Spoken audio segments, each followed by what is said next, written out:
नमस्कार प्यारे साथियों, पुनः स्वागत है आप सभी का अपने YouTube चैनल यूके टीचिंग परीक्षा की क्लास में। जुड़ जाइए फटाफट, एक सकारात्मक ऊर्जा के साथ कॉपी कलम उठाना है और मेरे साथ आपको नोट्स बनाते हुए चलना है।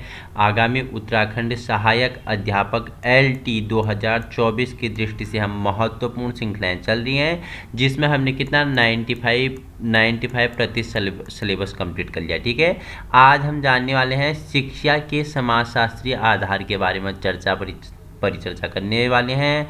सोशोलॉजिकल बेसिस ऑफ एजुकेशन की शिक्षा का जो समाजशास्त्रीय आधार है उनके बारे में परिचर्चा करेंगे। इसके भाग 3 आएंगे। ठीक है, तीनों भाग आपके लिए इम्पोर्टेंट है, सिलेबस में है आपका। ठीक है, जो शिक्षा का समाजशास्त्रीय आधार है आपके सिलेबस में है, उसी के अनुसार हम परिचर्चा कर रहे हैं। बाकी PDF आपको अपने यूके टीचिंग परीक्षा के टेलीग्राम ग्रुप वीडियो के नीचे डिस्क्रिप्शन में अवेलेबल हो जाएगा। अधिक से अधिक वीडियो पाने के लिए अभी आप चैनल यूके टीचिंग परीक्षा में संलग्न हो सकते हैं। और वीडियो पसंद आए तो लाइक, शेयर, सब्सक्राइब, और वीडियो समय पर पाने के लिए क्या कर सकते हो, बगल पर घंटा के बेल आइकन को प्रेस कर सकते हो, जिससे समय पर आपको क्या नोटिफिकेशन मिलती रहेंगी। तो आइए प्रारंभ करते हैं आज इंट्रोडक्शन ऑफ सोशोलॉजी। ठीक है, कि समाजशास्त्र का परिचय जानेंगे सबसे पहले। ठीक है, तो रॉबर्ट वीरस्टेड के अनुसार इनका क्या कथन है, इनका स्टेटमेंट क्या है, इन्होंने क्या बोला समाजशास्त्र के बारे में, किन्होंने, रॉबर्ट वीरस्टेड ने। तो इन्होंने कहा कि समाजशास्त्र की कहानी उतनी ही पुरानी है जितना कि मानव विचार तथा इतनी नवीन है जितना कि दैनिक समाचार पत्र। ठीक है, क्या बोलते हैं वीरस्टेड, ये बोलते हैं कि जो समाजशास्त्र की कहानी है उतना ही पुरानी है जब मानव के विचार, जब मानव में क्या विचार उत्पन्न हुए, मानव में सोचने की क्षमता उत्पन्न हुई। ठीक है, और इतनी ही नहीं है जितना आज आप दैनिक समाचार पत्र पढ़ते हैं। ठीक है, ये क्या है, समाजशास्त्र है। किन कारणों से समाज में परिवर्तन होता है। ठीक है, आप बताएंगे कि किन कारणों से, आप भी एक सामाजिक प्राणी है। ठीक है, किसने कहा था कि मनुष्य इज ए सोशल बीइंग, कि मनुष्य एक सामाजिक प्राणी है, किसने कहा था, किसका कथन है, बताओ मुझे फटाफट। तो किन कारणों से समाज में परिवर्तन होता है, ऐसे सभी प्रश्न समाजशास्त्र की उत्पत्ति से पूर्व पूछे जाते हैं।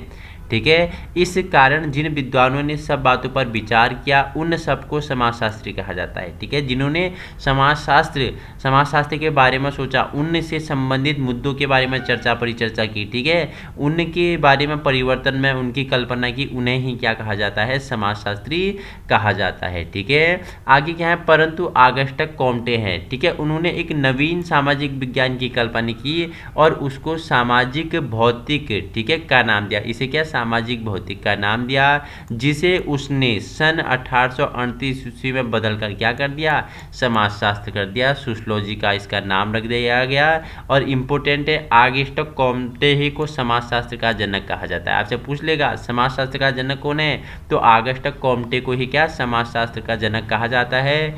ठीक है, इन्होंने एक नवीन विज्ञान की कल्पना की थी। ठीक है, जो उस समय सामाजिक भौतिकी जिसका नाम था, लेकिन 1938 की बात है, इन्होंने उसका नाम बदल कर क्या रख दिया गया, इन्होंने समाजशास्त्र रख दिया गया। तो उस कारण क्या, ऑगस्टस कॉम्टे को ही क्या सोशियोलॉजी का फादर कहा जाता है। ठीक है, आइए जानते हैं कि क्या meaning and definition of sociology, की समाजशास्त्र का अर्थ और परिभाषा के बारे में। ठीक है, तो ऑगस्टस कॉम्टे ने ग्रीक शब्द, क्या है, ग्रीक शब्द, ठीक है, सोशियस, तथा लैटिन भाषा के लोगस शब्द से मिलकर बना है, जो सोशियोलॉजी शब्द से बना है, जिसका अर्थ है science of study of society. क्या, science of study of society, अथवा समाज का विज्ञान या अध्ययन। समाज का विज्ञान या अध्ययन ही क्या है, समाजशास्त्र है। किसने कहा, ऑगस्टस कॉम्टे ने कहा। कौन से भाषा से, ग्रीक के सोशियस से निकला हुआ है। ठीक है, लोगस अध्ययन। ठीक है, तो इन्होंने क्या बोला, science of study of science, जो समाज का विज्ञान या अध्ययन है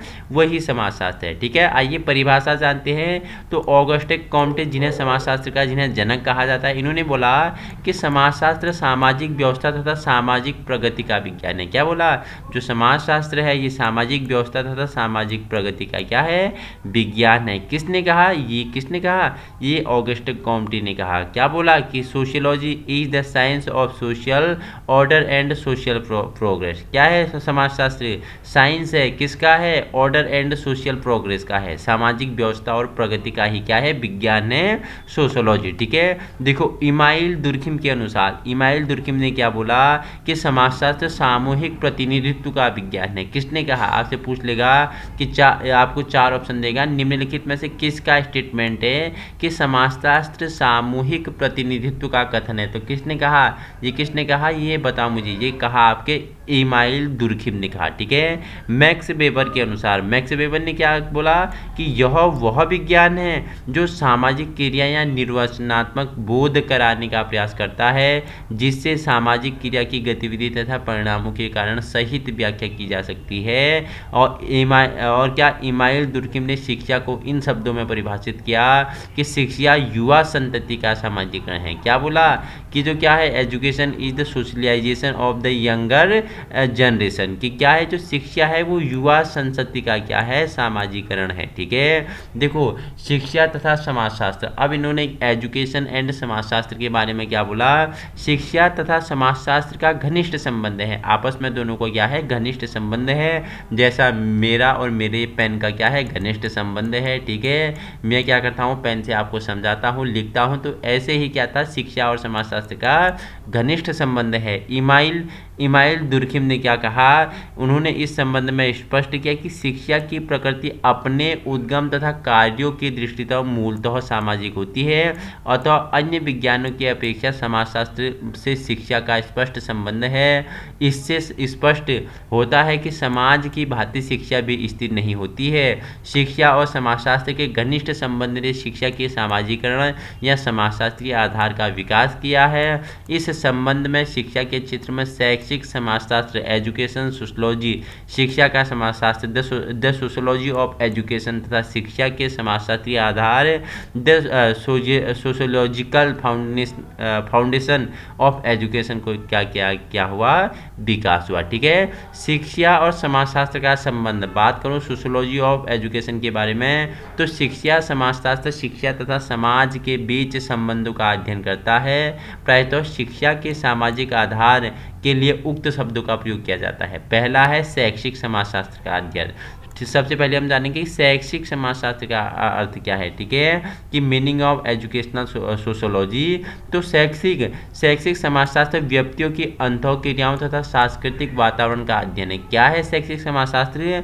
व्यक्तियों की अंतःक्रिया, व्यक्तियों द्वारा जो क्रियाएं की जाती हैं तथा सांस्कृतिक वातावरण का ही अध्ययन क्या है? शैक्षिक समाजशास्त्र है। ठीक है, सांस्कृतिक वातावरण में दूसरे व्यक्ति, सामाजिक समूह तथा आचरण के प्रतिमान निहित होते हैं। शैक्षिक समाजशास्त्र वह विज्ञान है जो संस्थाओं, सामाजिक समूहों तथा सामाजिक प्रक्रियाओं की व्याख्या में उनका वर्णन करता है। शैक्षिक समाजशास्त्र शैक्षिक समस्याओं के लिए समाजशास्त्र का ही प्रयोग करता है। तो अब आप जान पा रहे हैं कि शैक्षिक समाजशास्त्र का अर्थ क्या है, मीनिंग ऑफ एजुकेशनल सोशियोलॉजी। ठीक है, दूसरा है शिक्षा और समाजशास्त्र का क्या अर्थ है। ठीक है, meaning of sociology of education, तो शिक्षा का समाजशास्त्र विद्यालय में सामाजिक घटना, ठीक है, का अध्ययन है। क्या है शिक्षा और समाजशास्त्र क्या है? शिक्षा का समाजशास्त्र विद्यालय में क्या है? सामाजिक घटना का अध्ययन है जिससे संस्था के सामाजिक पर्यावरण, क्लाइमेट तथा सामाजिक जीवन में सुधार किया जा सकता है। इसके अर्थ को और अधिक स्पष्ट करने के लिए नीचे कुछ परिभाषाएं दी गई है। ठीक है, हैंसन के अनुसार शिक्षा का समाजशास्त्र शिक्षा तथा समाज के बीच के संबंध का वर्णन करता है। क्या बोलते हैं हैंसन महोदय? जो शिक्षा का समाजशास्त्र है शिक्षा तथा समाज के बीच के संबंध का वर्णन करता है। ठीक है, ब्रूकओवर के अनुसार, ब्रूकओवर ने क्या बोला कि शिक्षा का समाजशास्त्र शिक्षा पद्धति में निहित सामाजिक प्रक्रियाओं तथा सामाजिक प्रतिमानों के विश्लेषण का वैज्ञानिक अध्ययन है। ठीक है, थर्ड बताया इन्होंने कि शिक्षा के सामाजिक आधार क्या है? Social foundation of education. क्या है कि यह वह अध्ययन क्षेत्र है जिसमें इतिहास, दर्शन, शिक्षा का समाजशास्त्र तथा तुलनात्मक शिक्षा, ठीक है, समाहित है। यह अध्ययन क्षेत्र शिक्षा के समाजशास्त्र तथा शैक्षिक समाजशास्त्र दोनों से अधिक व्यापक है, ठीक है। तो आप जान चुके हैं शिक्षा और समाजशास्त्र के बीच का संबंध, अर्थ इनके बारे में, ठीक है। नेक्स्ट टॉपिक है शैक्षिक समाजशास्त्र तथा शिक्षा समाजशास्त्र में अर्थ, ठीक है। दोनों को एक साथ जानेंगे कि शैक्षिक समाजशास्त्र और शिक्षा का समाजशास्त्र में क्या अंतर है, ठीक है। देखो जो शैक्षिक समाजशास्त्र है यह शिक्षा शास्त्र की क्रिया है। यह क्या है? शिक्षा शास्त्र की क्रिया है। यह अनुभवजन्य है, यह विश्लेषणात्मक नहीं है वरन संश्लेषणात्मक है, ठीक है। और जो शिक्षा का समाजशास्त्र है, शिक्षा का समाजशास्त्र समाजशास्त्र की क्रिया तथा क्या है? क्रिया तथा क्या है? उन दोनों का संबंध है। यह समाजशास्त्री शिक्षा शास्त्र भी हो सकता है और यह प्रयोगात्मक तथा विश्लेषणात्मक भी हो सकता है, ठीक है। शैक्षिक समाजशास्त्र यह शिक्षण के ज्वलंत मुद्दों से संबंधित है, साथ ही शिक्षा की समस्याओं पर केंद्रित है, जबकि शिक्षा का समाजशास्त्र यह समाज के विश्लेषणात्मक अध्ययन से विद्यालय की ओर चलती है, ठीक है। शैक्षिक समाजशास्त्र यह विद्यालय की समस्याओं के समाधान हेतु समाज की ओर जाता है, जबकि जो शिक्षा का समाजशास्त्र है यह समाज से विद्यालय की ओर जाता है, ठीक है। देखो जो शैक्षिक समाजशास्त्र है यह समाजशास्त्र का व्यवहारिक रूप है और जो शिक्षा का समाजशास्त्र है यह शिक्षा का व्यवहारिक रूप नहीं है, यह समाजशास्त्र का शुद्ध परंपराओं से प्रेरित होता है, ठीक है। आइए नेक्स्ट जानते हैं शिक्षा के समाज विज्ञान के विकास से संबंधित पुस्तक है, आपके लिए इंपॉर्टेंट होगा। देखो पुस्तक का नाम है क्या? डायनेमिक सोशियोलॉजी, ठीक है, 1983 में प्रकाशित होती है। किसके द्वारा? तो किसके द्वारा? लेस्टर वॉल्ड द्वारा, ठीक है। लेस्टर वॉल्ड द्वारा क्या 1983 में 1883 में डायनेमिक सोशियोलॉजी प्रकाशित होती है, ठीक है। सामाजिक स्थितिकी, इसके लेखक कौन है? तो हर्बर्ट स्पेंसर हैं, ठीक है।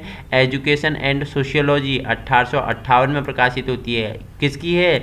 इमाइल दुर्खिम की ये पुस्तक है, ठीक है। डेमोक्रेसी एंड एजुकेशन ग्रंथ किसकी है? तो महान शिक्षाविद जॉन डीवी के बारे में हमने पढ़ा था, प्रयोजनवाद पढ़ा था, जॉन डीवी इसके समर्थक थे। तो कब 1859 से 1952 तक इस पुस्तक का क्या करते हैं? प्रकाशन करते हैं। डेमोक्रेसी एंड एजुकेशन ग्रंथ किसकी? जॉन डीवी की, ठीक है। माय पेडागोगिक क्रीड किसकी है? तो जॉन डीवी की ही पुस्तक है, माय पेडागोगिक क्रीड, ठीक है। द स्कूल एंड सोसाइटी किसकी है? जॉन डीवी की है। The school as a social institution किसकी है? CL रॉबिन्सन की है, 1918 में प्रकाशित होती है, ठीक है। एजुकेशनल सोशियोलॉजी पूछेगा तो WE किसके? चांसलर की है, 1919 में प्रकाशित होती है। सोशियोलॉजी विद एजुकेशन इम्प्लीकेशंस किसकी है? FR क्लो की है, ठीक है। एजुकेशन सोशियोलॉजी पूछेगा तो स्नेडन की है, 1922 में प्रकाशित होती है। Foundation of educational sociology C Peters की है, ठीक है, 1924 में प्रकाशित होती है। Social problems and education ER Grove की है, 1925 में प्रकाशित होती है। और सोशियोलॉजी एंड एजुकेशन किसकी? एल्विन गुड की है, 1926 में ये क्या निकलती है? पुस्तक प्रकाशित होती है। तो हमने 9 प्रमुख पुस्तकों के बारे में और उनका प्रकाशन वर्ष और उनके संपादकों के बारे में परिचर्चा की, इंपोर्टेंट होगा, ठीक है। सर्वप्रथम समाजशास्त्र पर आधारित शैक्षिक कोर्सों का अध्यापन किसने? मिनीसोटा के नॉर्मल स्कूल में कब? 1895 ईस्वी में प्रारंभ हुआ। FR क्लो, ठीक है। FR क्लो ने क्या 1904 में, ठीक है, ओकास के नॉर्मल स्कूल में शैक्षिक, ठीक है, शैक्षिक समाजशास्त्र का कोर्स तैयार किया और उसे 1908 में क्या कोलंबिया विश्वविद्यालय के टीचर्स कॉलेज में प्रारंभ किया। उसका कोर्स अमेरिका में शीघ्र ही लोकप्रिय हो गया और 1910 ईस्वी तक क्या 40 से अधिक नॉर्मल स्कूल में पढ़ाया जाने लगा। इस काल में नॉर्मल स्कूलों के छात्रों के लिए कुछ पाठ्य पुस्तकों भी प्रकाशित हुई जिसमें निम्नलिखित प्रमुख थे, ठीक है। सोशल एजुकेशन पूछेगा तो 1907 में प्रकाशित हुई। सोशल डेवलपमेंट एंड एजुकेशन 1919 में प्रकाशित हुई। सोशल ऑस्पेक्ट्स ऑफ एजुकेशन 1912 में प्रकाशित हुई। सोशल प्रिंसिपल ऑफ एजुकेशन 1912 में प्रकाशित हुई, ठीक है। Fundamentals of sociology with special application basis upon the community and education 1916 में, इंट्रोडक्शन टू एजुकेशन सोशियोलॉजी 1917 में। इस पुस्तक के शीर्षक में सर्वप्रथम एजुकेशन सोशियोलॉजी शब्द का प्रयोग हुआ। आपसे पूछ लेगा कि किस पुस्तक के शीर्षक में सर्वप्रथम एजुकेशनल सोशियोलॉजी का शब्द का प्रयोग हुआ, तो इंट्रोडक्शन टू एजुकेशन सोशियोलॉजी में सबसे पहले किस शब्द का प्रयोग होता है, तो सोशियोलॉजी शब्द का प्रयोग होता है। ठीक है, शिक्षा समाजशास्त्र का क्षेत्र। ठीक है, पढ़ेंगे scope of the sociology of education. ठीक है, इसका क्षेत्र क्या है, तो शिक्षा का समाज या सामाजिक विज्ञान या समाज में क्षेत्र विज्ञान की वह शाखा है जिसमें समाजशास्त्री तथा शिक्षाविद दोनों योगदान देते हैं। इसमें समाजशास्त्री विमर्शित शोध करता है। शिक्षा के समाज विज्ञान में सामान्य अवधारणाएं समाज, संस्कृति, समुदाय, वर्ग, पर्यावरण, सामाजिकरण, आंतरिकरण, सांस्कृतिक अवरोध का विलंबना, उप संस्कृति, प्रतिष्ठा आदि का अध्ययन किया जाता है। यही आपका क्या है, scope of the sociology of education है। ठीक है, शैक्षिक समाजशास्त्र के क्षेत्र की बात करें, ठीक है, एजुकेशनल सोशियोलॉजी ऑफ स्कोप की बात करें, तो शैक्षिक समाजशास्त्र के क्षेत्र के संबंध में दो विद्वानों के विचार निम्नलिखित हैं। पहले है रोसेक का विचार है कि शैक्षिक समाजशास्त्र के क्षेत्र में सब सामाजिक प्रक्रियाएं आ जाती हैं। ठीक है, इन्होंने क्या बोला कि educational sociology cover all social क्या प्रोसेस। ठीक है, ब्राउन के विचार हैं। ब्राउन महोदय ने क्या बोला कि शैक्षिक समाजशास्त्र के सिद्धांतों को शिक्षा की संपूर्ण प्रक्रिया पर लागू करता है। उपयुक्त विचारों से स्पष्ट हो जाता है कि शैक्षिक समाजशास्त्र का क्षेत्र व्यापक और विस्तृत है। इसके अंतर्गत निम्न विषयों का अध्ययन किया जाता है। ठीक है, एलटी की दृष्टि से भी महत्वपूर्ण है। उसी की दृष्टि के साथ आपका तो ये बीएड का सिलेबस का ही है। बीएड और ग्रेजुएशन की दृष्टि से आपके लिए सोशियोलॉजी के लिए भी इंपॉर्टेंट टॉपिक आपके लिए होना है। आराम से आपको समझने हुए चलना है और अपने 10 साथियों में शेयर करते हुए चलना है। पीडीएफ आपको यूके टीचिंग परीक्षा के टेलीग्राम ग्रुप में मिल जाएगा। ठीक है, तो समाज में शिक्षक का स्थान और महत्व पर इसने बल दिया। व्यक्ति और विद्यालय पर समाज का क्या प्रभाव पड़ा, समाज की मांगें, आवश्यकताएं और परिस्थिति हो गया। नेक्स्ट है व्यक्ति और उसके सांस्कृतिक वातावरण की अंतःक्रिया। 5वां पॉइंट है विद्यालय और सामाजिक जीवन द्वारा जनतंत्रीय भावनाओं का विकास होता है इसके द्वारा। ठीक है, नेक्स्ट टॉपिक है आपके लिए इसी में कि शैक्षिक समाजशास्त्र। ठीक है, तो समाज के पिता अगस्टस कॉम्टे को माना जाता है। जनक किसे, अगस्टस कॉम्टे को माना जाता है। ठीक है, कॉम्टे को माना जाता है, पहले ही हमने बता दिया है। समाजशास्त्र समाज के विज्ञान के रूप में भी जाना जाता है, इसे समाज के विज्ञान के रूप में भी जाना जाता है। गिडिंस के अनुसार समाजशास्त्र समाज का वैज्ञानिक अध्ययन है। गिडिंस ने क्या बोला, जो समाजशास्त्र है क्या है, समाज का क्या है, वैज्ञानिक अध्ययन है। समाजशास्त्र वह विज्ञान है जो समाज का अध्ययन करता है। ठीक है, ग्रीन के अनुसार, ग्रीन ने क्या बोला, इस प्रकार समाजशास्त्र मनुष्य का उसके समस्त सामाजिक संबंधों के रूप में समन्वय करने वाला और सामान्य अनुमान निकालने वाला विज्ञानी क्या है, समाजशास्त्र है। ठीक है, तो शैक्षिक समाजशास्त्र के अर्थ की अगर हम बात करें तो शैक्षिक समाजशास्त्र के पिता जॉर्ज पेनी हैं। ठीक है, समाजशास्त्र के कौन है, आपने बताया ऑगस्टे कॉम्टे हैं। अगर शैक्षिक समाजशास्त्र का पिता पूछेगा, इंपोर्टेंट है, की है, स्टार लगा लेना है, तो शैक्षिक समाजशास्त्र का जॉर्ज पेनी है। ठीक है, दोनों ऑप्शन में होगा तो आपको कंफ्यूज नहीं होना है। समाजशास्त्र कौन, अगस्टस कॉम्टे, और शैक्षिक पूछेगा तो पिता जॉर्ज पेनी है। ठीक है, शैक्षिक समाजशास्त्र समाजशास्त्र का ही एक अंग है। जो समाजशास्त्र तो समाज के पूरे स्वरूप का अध्ययन करता है, लेकिन शैक्षिक समाजशास्त्र समाज की शैक्षिक बातों का अध्ययन करता है। ठीक है, समाजशास्त्र तो पूरे समाज का, संपूर्ण समाज का अध्ययन करता है, शैक्षिक समाजशास्त्र समाज की शैक्षिक बातों का ही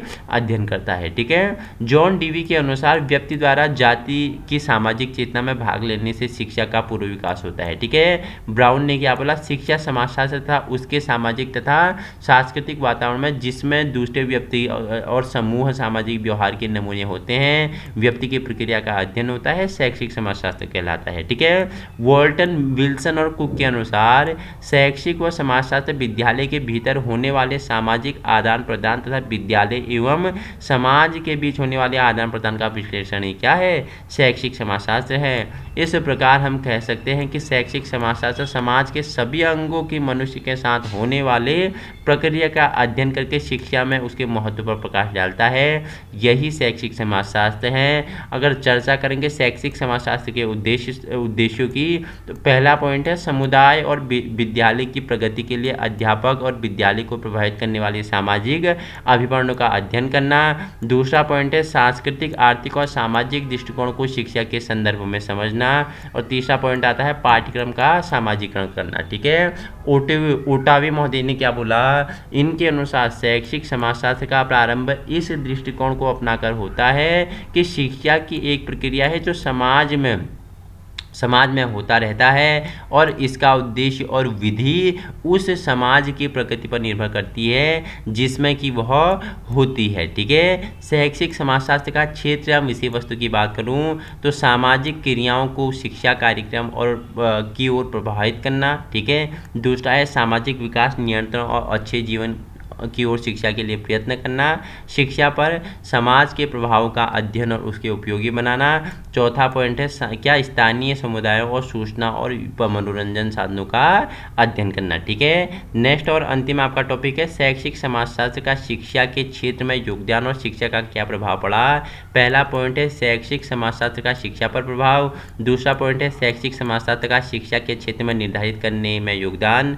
तीसरा पॉइंट है शैक्षिक समाजशास्त्र का पाठ्यक्रम निर्माण में योगदान। और चौथा है शैक्षिक समाजशास्त्र का शिक्षण विधि निर्माण में योगदान। तो हमने आज क्या समाजशास्त्र के बारे में जाना, शिक्षा और समाजशास्त्र जाना, इसका क्षेत्र, इसका स्कोप, इसके टाइप्स, इसका महत्व, इन सभी के बारे में हमने भाग पहला, ठीक है, समाजशास्त्र भाग पहला, समाजशास्त्र और शिक्षा के आधार का हमने भाग पहले के बारे में हमने कंप्लीट परिचर्चा कर ली है। अब इसका नेक्स्ट वीडियो आपके लिए जल्दी ही अपने यूके टीचिंग परीक्षा के YT चैनल पर अवेलेबल होगा। और देखो आपके लिए दूसरा चैनल भी ओपन कर दिया गया है जिसमें रिवीजन क्लास होती है। वो क्या है, वो भी आपका यूके टीचिंग परीक्षा क्लास है। ठीक है, लिंक मैंने टेलीग्राम ग्रुप में डाला हुआ है, आप वहां भी जुड़ सकते हैं। इसी प्रकार की वीडियो पाने के लिए आज ही अपने यूट्यूब चैनल यूके टीचिंग परीक्षा को संलग्न कर लीजिए। वीडियो पसंद आए तो 10-10 लोगों में शेयर करना। हमारा उद्देश्य क्या है, निःशुल्क और फ्री व्यवहारिक शिक्षा प्रदान करना है, उन लोगों तक पहुंचना है जहां संसाधनों के अभाव हैं। Thank you so much.